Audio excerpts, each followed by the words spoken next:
Bismillahirrahmanirrahim. Assalamualaikum warahmatullahi wabarakatuh.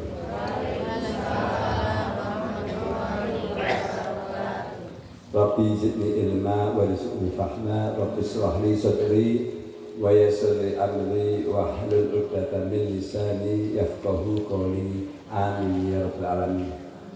Allahumma shalli ala sayyidina Muhammad wa ala alihi wa sahbihi wa ummatihi ajmain. Pada hadirin jamaah Masjid Agung Asta yang saya hormati, yang dirahmati Allah SWT, pada kesempatan hari ini tanggal 15 Oktober tahun 2024, saya akan membacakan kitab Rubabul Hadis, jadi pesan-pesan Kanjeng Nabi Muhammad SAW.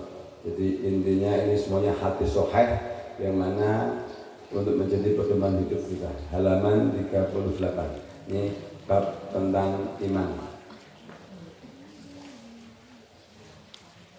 Ini karena intinya saya bacakan, kita sambil sama-sama belajar, karena juga artinya saya bukan bidangnya. Saya dokter hewan, bukan ustadz, bukan kiai, tapi minimal saya mau belajar untuk menyembuhkan pakai semuanya. Jadi sebagai penyemangat ini hadis ya. Jadi pada siapa duduk dalam majelis ilmu ini selama itu juga semua malaikat itu memohon ampun kita sebanyak dosa kita di lautan. Itu selama kita di majelis ilmu. Makanya orang niat aja baru berangkat, makanya diniatkan kesini mah berangkatnya belajar cari ilmu sama bekerja. Jadi kalau mohon maaf istilahnya orang itu melangkah kemudian meninggal dunia, tapi niat hatinya mau menuntut ilmu, itu dia diampuni dosanya oleh Allah Subhanahu wa Ta'ala. Jadi dihitung orang jihad karena menuntut ilmu. Dan nyatakan bahwa disini kan tidak hanya sekedar bekerja, nah bekerja bersama diniatkan tanggal menjadi nafkah yang halal untuk anak, istri dan suami, sehingga menjadi nafkah dan sebagainya bagi bapak ibu semuanya.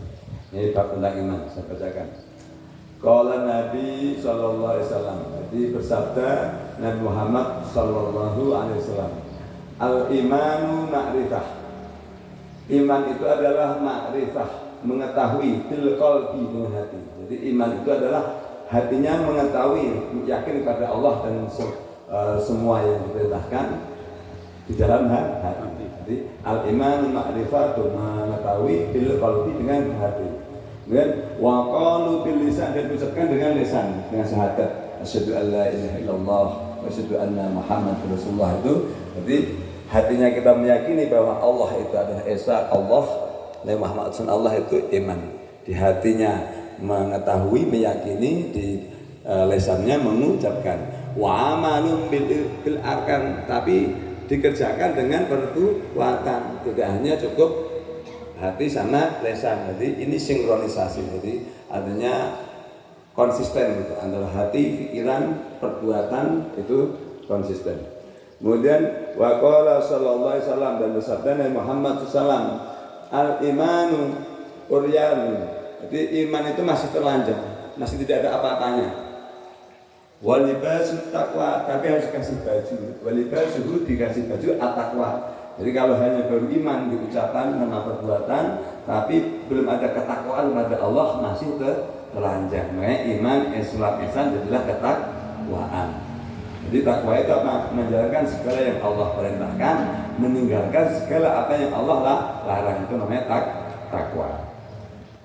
Kemudian wazinatuhu, dan perhiasannya al-haya'u, rasa malu. Tapi rasa malu itu bagian dari iman, karena perhiasan orang beriman itu malu. Mohon maaf kalau, makanya bukannya saya menghina Ustadz Kiai ya. Artinya kadang-kadang kan saya banyak ada tamu oknum, tidak semuanya itu. Kenapa Kiai, dia Ustadz Kiai, tapi mohon maaf setiap ke rumah pasti punya motif, minta uang, minta apa, itu kan berarti rasa malu tidak ada. Ini mohon maaf tidak semua Ustadz Kiai, tapi rata-rata yang ke rumah saya itu kalau berbau Ustadz Kiai rata-rata masih tidak tulus gitu. Jadi datang itu ada sesuatu, nah, nanti kalau dikasih pergi, itu kan berarti kan al-haya, tidak ada rasa malu. Ini pengalaman saya, tapi ini tidak semua Ustadz dan Kiai gitu. Jadi al-haya, rasa malu itu penting, karena itu adalah perhiasannya orang beriman. Wa tamartuhu ilmu, dan buah dari iman itu adalah ilmu. Dan kalau orang itu sudah punya iman, kemudian akhirnya diamalkan dengan ketakwaan, kemudian punya rasa malu, nah kemudian berbuah ilmu. Makanya dia mengatakan bukan pondok pesantren, bukan apa, tapi kalau kita beriman, bertakwa, kemudian punya rasa malu, insya Allah akan berbuah ilmu. Dibukakan oleh Allah SWT hati semakin tentang keilmuan. Jadi demikian yang saya bacakan, semoga bermanfaat. Tidak usah banyak-banyak, yang penting masuk kita bisa mengamalkan. Billahi taufiq. Wassalamualaikum warahmatullahi wabarakatuh. Waalaikumsalam.